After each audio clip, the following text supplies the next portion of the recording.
Bem-vindos a mais um Giro Sindical. Eu sou a economista Renata Belzunces e o Giro Sindical é uma parceria entre o DIEESE e o SINDIC-CT. DIEESE é o Departamento Intersindical de Estatísticas e Estudos Socioeconômicos e SINDIC-CT é o Sindicato Nacional dos Servidores Públicos Federais da área de Ciência e Tecnologia no setor aeroespacial. Este programa vai tratar novamente sobre a Sabesp e, mais precisamente, sobre o desdobrar da sua tentativa de privatização por parte do governo do estado de São Paulo. Para tratar desse tema, nós vamos receber o presidente do sindicato, o presidente do Sintaema, que é o Sindicato dos Trabalhadores em Água, Esgoto e Saneamento, José Fagian. José Fagian, obrigada mais uma vez por aceitar o nosso convite aqui deste Giro Sindical. Boa tarde. Eu que agradeço mais uma vez ter essa oportunidade de debater, né, essa questão fundamental para o povo de São Paulo, né? No dia Enfim, 31 de julho, a gente teve aí uma notícia que foi a aprovação da privatização da companhia pelo Conselho do Programa de Parcerias de Investimentos do Governo do Estado. Esse conselho recomenda a privatização num modelo que foi o mesmo utilizado pela privatização da Eletrobras, que é um modelo chamado follow-on, que é um modelo em que a oferta de ações, em que mais pessoas podem se tornar proprietários ou proprietárias da companhia, de forma que a participação do governo do estado, que hoje é de 50,3%, fica diluída e, assim, deixa-se de ser o sócio controlador. Como que vocês receberam essa notícia, Fajan, esse desdobrar? a gente sabia que mais dia ou mais ou menos dia esse momento chegaria. O Tarcísio, né, desde o momento que pisou aqui em São Paulo, ele colocou como centro objetivo da política dele privatizar a Sabesp. Pelo que a gente viu, né, ele vai seguir um pouco a linha do que aconteceu na Eletrobras, fazendo, né, essa oferta de ações, com uma característica de ter alguns acionistas preferenciais, não tenho certeza se é esse exatamente o termo que ele usa, mas na prática seria alguns acionistas que junto deteriam um número maior de ações e que na prática são os acionistas que vão controlar a empresa.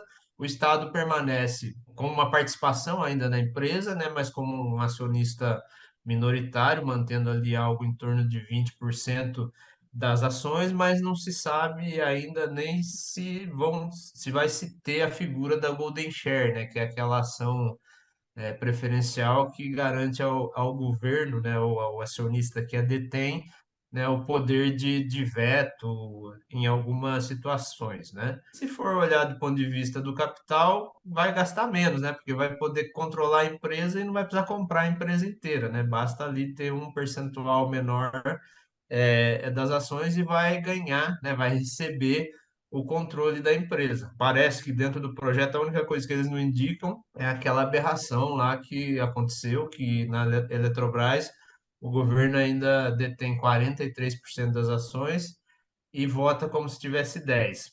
Entrega-se o controle da empresa, né, e quem vai definir a partir de então, se o processo se concluir, a política de investimento, a política tarifária, a distribuição de dividendos, né, que hoje a gente sabe que uma parte, 75% dos dividendos, aliás, 75% dos lucros da Sabesp, eles ficam na empresa, né, para serem revertidos em investimentos, né?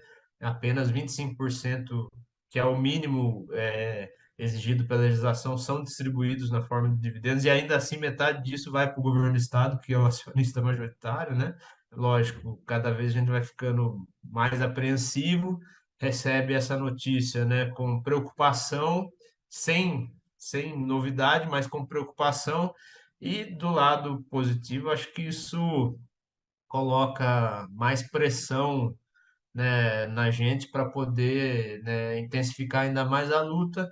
Vamos para cima e vamos lutar. O Tarciso afirmou que a privatização poderá gerar 10 bilhões com B de bola e isso pode possibilitar a universalização do serviço de água e esgoto, que está prevista no Marco Legal do Saneamento, inclusive antecipando a meta, que é de 2033 para 2029. Ao seu ver, é possível, através da privatização, cumprir essa meta de universalização de água e esgoto? Nossa, a Sabesp é uma empresa hoje já de economia mista, acho que é bom sempre deixar isso claro, né?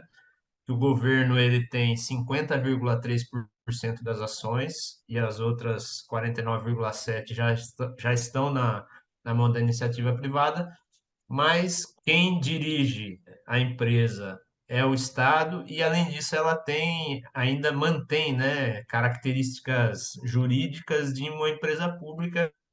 A gente opera 375 municípios, são mais ou menos um pouco mais de 70% da população de São Paulo, né? E desses municípios operados, a gente já tem 309, né, que são municípios que a gente chama de 300%. Quando se fala de universalização, nesse momento no país, leva-se em conta o que está escrito na Lei 14.026, que é uma lei que, inclusive, a gente tem uma série de críticas, mas que ela traz esse parâmetro que até 2033 sejam universalizados os serviços dentro dos seguintes números, né? 99% de água, 90% de esgoto coletado e desse esgoto coletado, dos 90 coletados, 100% tratado. Esses municípios que a gente chama de 300%, eles já estão acima, né, desses indicadores. Então, são 300% porque tem 100% de água, 100% de esgoto coletado, 100% de esgoto tratado. Então, nesses 309, a gente já há alguns anos, né, enfim, já cumprimos esse parâmetro maior do que que a lei exige, o que a gente chama de universalizado são os 300%. Esses que ainda não estão universalizados, muitos deles, ou em água ou em esgoto, já atingiram, né, o que a lei exige, né? Os que ainda não têm, né, um ou outro parâmetro universalizado em relação ao que exige a lei, estão muito próximos do que exige a lei. E a Sabesp, ela é a única empresa no Brasil que tem um plano de investimentos com recurso já estipulado os investimentos, né? A Sabesp ela é responsável por um terço de todo o investimento feito em saneamento no Brasil. A Sabesp ela já tem um plano de investimento até 2026 que investirá 26 bilhões de reais e os investimentos estão programados até 2030 para a gente universalizar total. Isso sem privatização, isso sem Tarcísio, sem nada. Então, o governador ele usa uma coisa que a Sabesp já vai fazer sem privatizar, sem necessidade nenhuma, num plano de investimento que a Sabesp já tem, e coloca isso, né? Ele fala que vai antecipar para 29, mas se não for privatizada, a Sabesp em 30 já está universalizado. Ele coloca no anúncio lá duas usinas de dessalinização, acho que uma em São Sebastião, enfim, no litoral. São coisas que não fazem o menor sentido numa tecnologia cara e que nesse momento não fazem o menor sentido, e para isso ele pega esses 10 bilhões a mais. O processo de privatização ele traz risco, inclusive para esse plano de investimento que nós já temos, e esse recurso já está garantido, né? A gente tem um risco aí do setor privado, de repente, causar algum problema em relação a isso. E o governador, ele cria toda essa narrativa, né? Então, mistura as coisas e constrói essa narrativa no sentido de diminuir a resistência em relação ao processo de privatização, né? Em algum momento lá ele fala que vai diminuir a tarifa, mas que vai garantir o lucro dos acionistas privados, né? Então, como é que ele vai tirar esse coelho da cartola, né? Como é que ele vai garantir, não vai diminuir o lucro dos acionistas privados e vai diminuir a tarifa? A única explicação que a gente pode encontrar ou ele vai pegar esse dinheiro da venda das ações e vai subsidiar isso, né, garantir o lucro do acionista privado, e mesmo se for isso, o dinheiro da venda das ações ele vai acabar uma hora, né? Será que ele vai fazer então o que faz na linha 4 do metrô, por exemplo, né, subsidiar com dinheiro público, né, garantindo o lucro do acionista privado, ou então vai aumentar a tarifa de novo, enfim, né? Os argumentos dele não se sustentam, né, em bases reais. É isso que está colocado. O Giro Sindical volta já.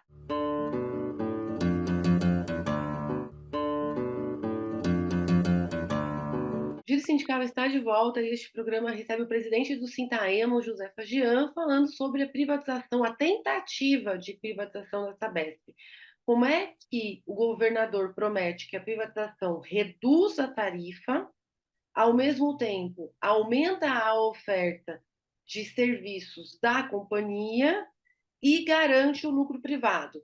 Você já tocou um pouco nisso? Primeiro, a gente precisa observar o processo de privatização, né, em relação a essa questão da tarifa, que já tem acontecido no Brasil, né? Então, quando você vai para Manaus, por exemplo, que está há 23 anos privatizado, você vai ver que as tarifas lá são, em média, 40% maiores que as nossas, da Sabesp aqui de São Paulo, e lá é o sexto pior serviço de saneamento do Brasil. A gente vai aqui para o Rio de Janeiro, né? Onde a SEDAI foi recentemente privatizada, e as contas lá já aumentaram em média para a população em geral 30%, mas tem situações que aumentou 100, 200. Eles mudaram a forma de medir em condomínios, por exemplo. Quando a gente fala condomínio, não está falando condomínio de luxo. Então, aquele predinho, né, que tem lá o condomínio. E isso fez com que as tarifas nessas situações aumentassem às vezes 300%. A conta, a tarifa comercial, né, ela é diferenciada aqui também, é mais cara, mas lá também teve um aumento exponencial dessas tarifas. Então a gente está vendo que o exemplo mostra, né, que as tarifas elas sobem, né, quando os serviços são privatizados.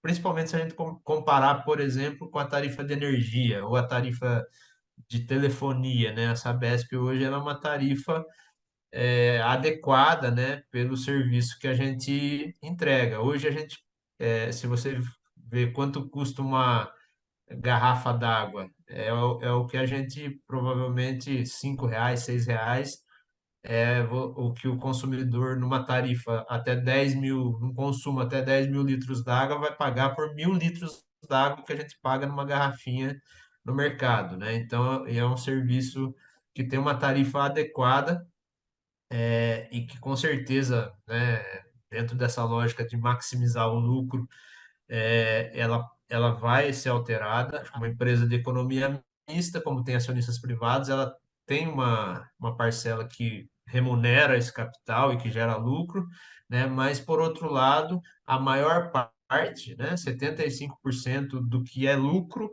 é revertido para o investimento em saneamento. Então, além da gente ter uma tarifa adequada, a gente tem uma parte muito grande dessa tarifa que é direcionada, né, para os investimentos. Então, a gente vai perder provavelmente nas duas pontas. Vai ter um aumento real de tarifa aí para a população, e desse lucro gerado pelas tarifas, né, o que seria reinvestido lá na ponta, inclusive para ajudar a universalizar e manter o sistema, porque depois de universalizar continua sendo necessário investimento. Isso é uma característica, não é só, além do crescimento vegetativo, né, que é aquela expansão da cidade, do sistema, a manutenção também, porque se não faz os investimentos adequados, muito rapidamente, né, o sistema ele se deteriora. Então a gente sabe que também, provavelmente, uma parte maior, né, se não na totalidade, vai ser desviada para dividendos e vai deixar de ser investido, né?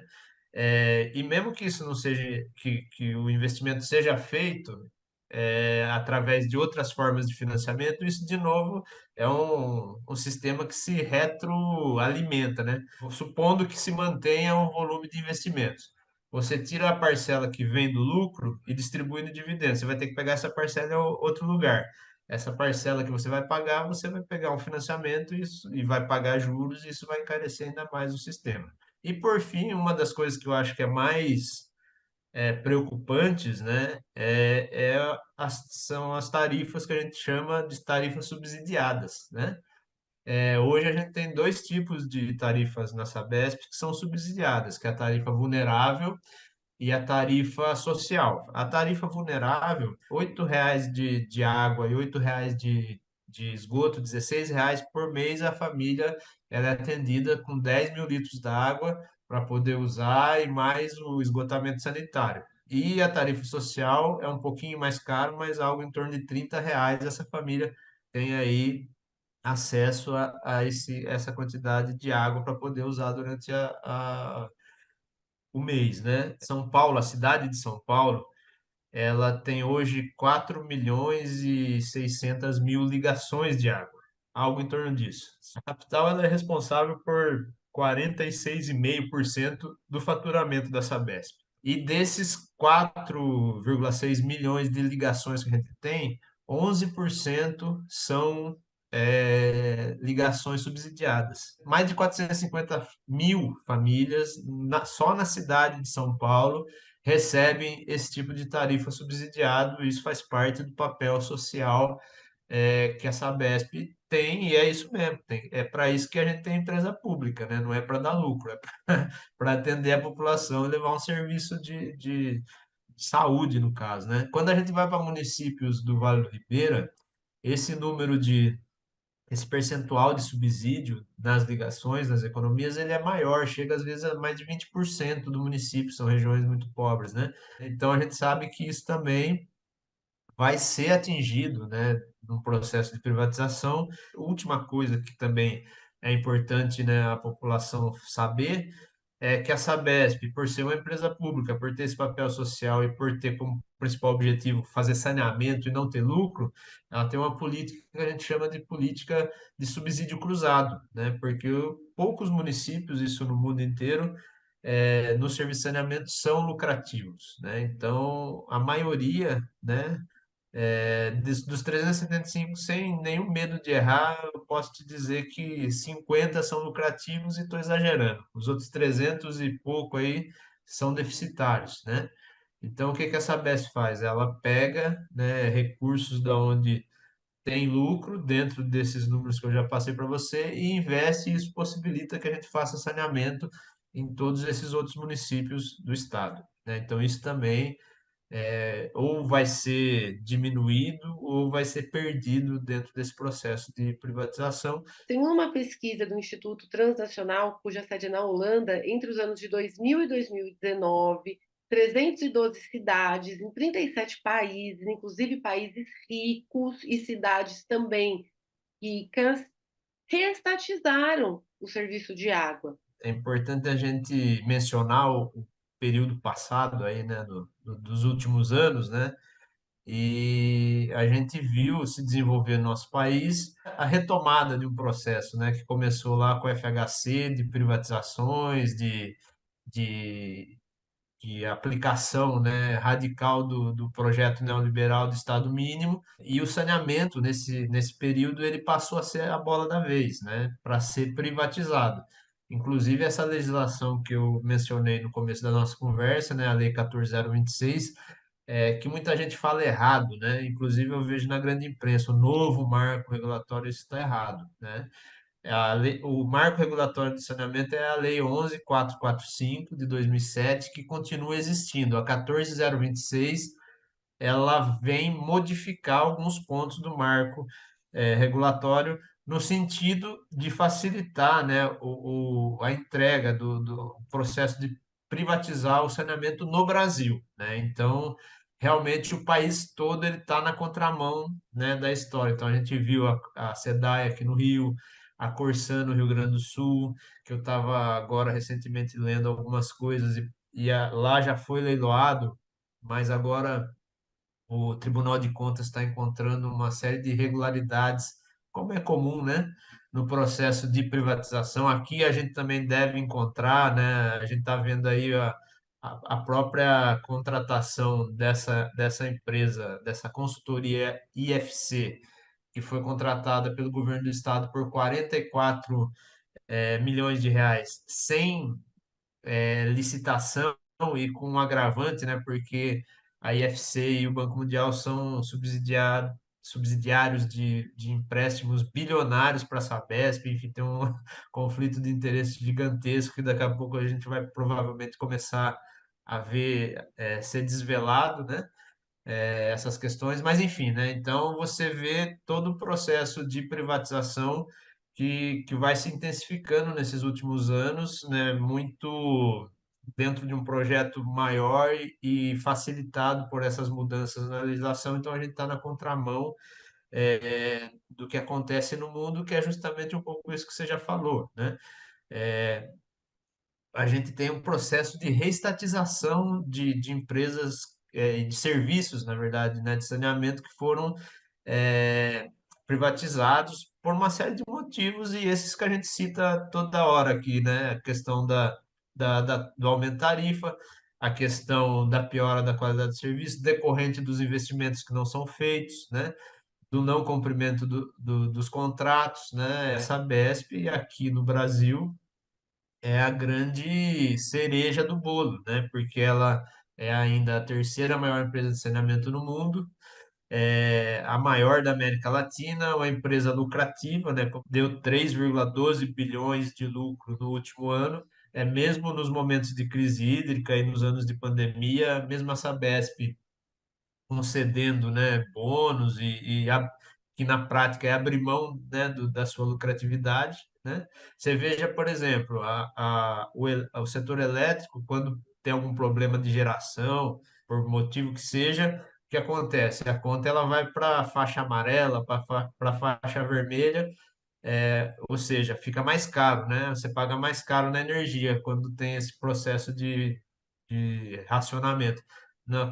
No caso da crise hídrica, a Sabesp, ela deu bônus, né? Abriu mão da sua receita, sem aumento de tarifa, sem nada, né? Para poder ali, naquele momento, tentar resolver essa questão, além de outros, de investimentos que foram feitos, que a gente sabe que isso, se isso acontecesse com uma empresa privada, é, a repactuação tarifária seria, inclusive, anterior ao investimento, né? A Inglaterra foi privatizado o serviço de saneamento lá em 89 com a Margaret Thatcher e naquele momento as empresas inglesas elas foram privatizadas sem nenhuma dívida. Hoje, as empresas inglesas elas anunciaram recentemente que nos próximos anos, até 2030, vão ter, na média, um reajuste real de 30% nas tarifas e elas têm hoje uma dívida de 500 bilhões de euros. O dado mais importante dessa história toda é o seguinte, que nesse período foram distribuídos 720 bilhões de euros em dividendos para os acionistas, para os detentores, para os privados, né? Para os acionistas privados. Ou seja, se a empresa continuasse pública, não teria nenhum euro de dívida, ainda sobrariam 200 bilhões para serem investidos no setor, e como isso não aconteceu, a iniciativa privada abocanhou tudo isso, e quem vai pagar essa dívida que tem lá hoje são as pessoas, né? São os ingleses. No nosso próximo bloco, o Giro Sindical volta já.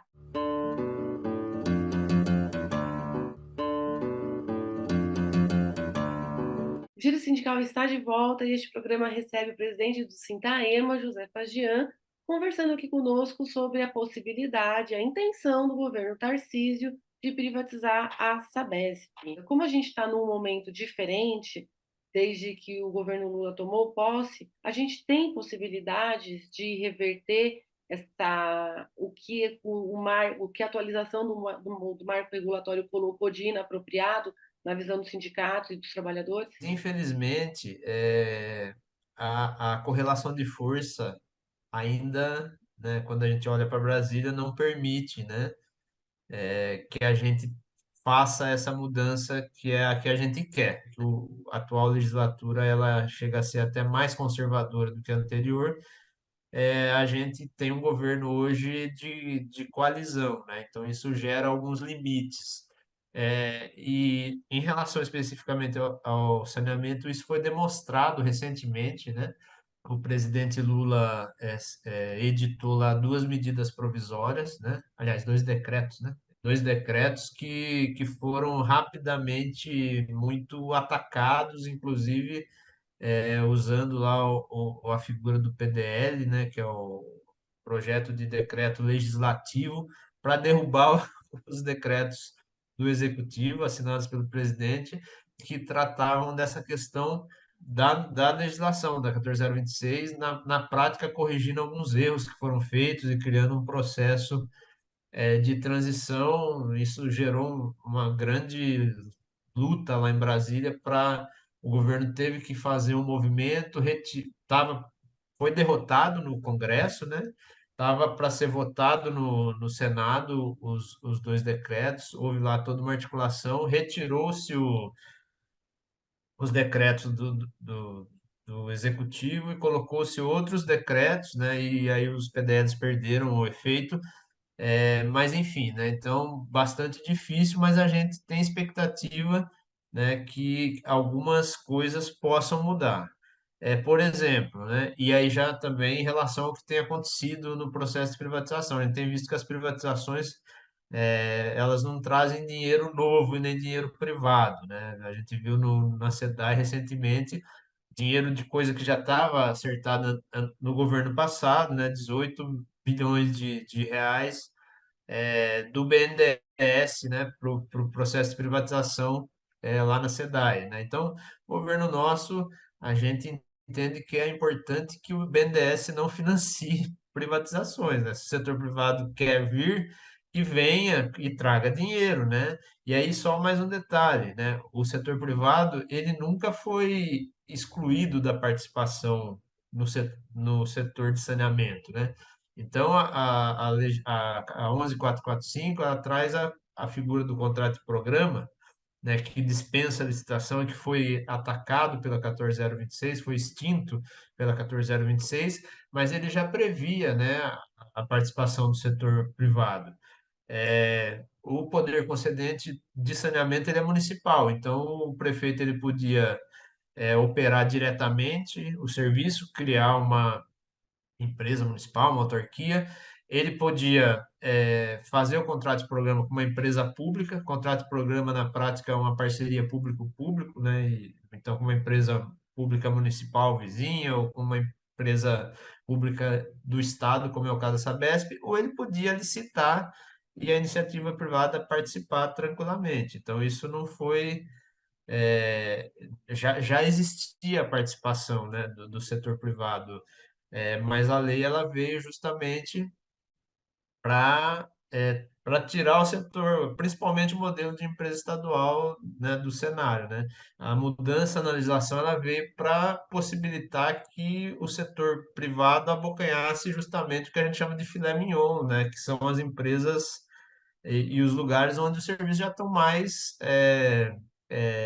bem estabelecidos, como é o caso da Sabesp, que a gente já demonstrou aqui na nossa conversa, que é uma empresa lucrativa, que tem os serviços praticamente universalizados, que tem uma garantia de retorno muito rápido, né, que necessita, em relação ao todo, um volume pequeno, né, de investimentos, né? Então, na prática, é isso. Privatização no Brasil é sinônimo de demissão, de aumento da terceirização, de diminuição dos salários, de perda de direitos. Qual é a estratégia que está sendo, que vai ser adotada para a resistência? O problema da privatização da Sabesp não é um problema dos trabalhadores da Sabesp apenas. É menos dos trabalhadores da Sabesp e mais da população que é atendida pela empresa, né?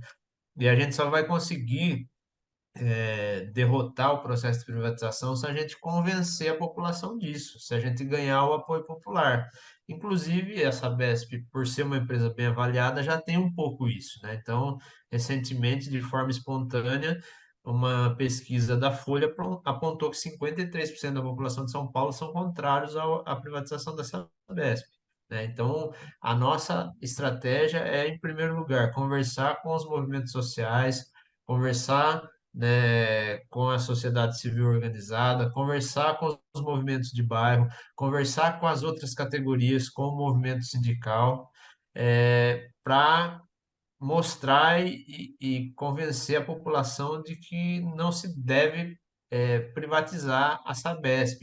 Inclusive, a gente tem ampliado a nossa luta, Renata, porque o que a gente vive no estado de São Paulo, infelizmente, é uma visão radical, né, desse governo, desse governador, né, de estado mínimo, e nesse sentido, todos os serviços públicos essenciais para a população de São Paulo eles estão sob risco, né? Então, a nossa luta, ela, nesse momento, se amplia, né, para além da luta contra a privatização da Sabesp, mas uma luta maior em defesa de todos os serviços públicos do Estado de São Paulo, porque a gente sabe que quem precisa de serviços públicos são os trabalhadores. Então, o filho do trabalhador que vai para a escola pública, que usa a saúde pública, a gente que usa o transporte coletivo, enfim, todos esses serviços são nós que precisamos, e nesse sentido eles estão ameaçados, né? O metrô está para ser privatizado, a CPTM para ser privatizada, então, a nossa estratégia vai nesse sentido de, junto com esses companheiros, com essas categorias, ampliar essa luta em defesa, né, dos serviços públicos no estado de São Paulo, e colocando a defesa da Sabesp, enquanto empresa pública, como uma tarefa, né, e como, de todo, todo paulista, né, que tem um amigo meu que brinca, quem bebe água tem que estar preocupado com isso, porque a Sabesp, né, é isso, né, o risco de ficar sem água, de ter uma piora na saúde da população, porque no limite o que a Sabesp entrega é isso, né, qualidade de vida e saúde, como também, né, o transporte coletivo, a saúde e a educação, e, além disso, né, conversar com os prefeitos, né, com as câmaras de vereadores, porque são o poder concedente, porque são as lideranças, né, que vão ter que no futuro responder, né, quando faltar água, quando a mortalidade infantil voltar a crescer, né, quando a gente tiver problema, quando o prefeito, o vereador tiver um problema na sua cidade, como tem hoje com a CPFL, que não consegue falar com a empresa, é ele que vai ter que responder para a população e que é responsável, né, pelo processo de privatização. Então, se a gente consegue convencer essas lideranças que vão ter a palavra final, e na Lesp também, né, porque a Sabesp, nós temos lá uma comissão parlamentar contra a privatização da Sabesp e vai ter que passar por lá. O segundo passo agora é uma lei autorizativa que vai ter que ser aprovada na Lesp. Então, conversando com os deputados que também vão nessa linha de responsabilidade e que vão ser responsáveis, né, pelo que acontecer se a Sabesp for privatizada. A gente tem feito todo esse debate com a população. Eu acho que, como São Paulo é o principal, tem quase metade da Sabesp, se o município de São Paulo se coloca contra a privatização da Sabesp, o processo está praticamente inviabilizado. Então, acho que a tarefa nossa, do movimento sindical aqui em São Paulo, é eleger na cidade de São Paulo um prefeito no próximo período que seja contra a privatização da Sabesp, enfim, né? Então nós estamos trabalhando em todas essas frentes, além da frente jurídica, né? Questionando um pouco em relação a conflitos de interesse, né? Que estão acontecendo, irregularidades que a gente deve, né, tá observando aí nos próximos momentos. Tudo isso a gente tem feito num grande processo de luta, que não é fácil, mas que eu sei que a gente vai sair vitorioso dessa, porque a Sabesp é uma empresa grande, 50 anos de história, um patrimônio do povo paulista, uma empresa bem avaliada e que leva saúde para a população de São Paulo, e nós não podemos brincar com uma coisa dessa. Obrigada, Fagian. Eu que agradeço mais uma vez o espaço e estou sempre à disposição. Um abraço para todo mundo aí.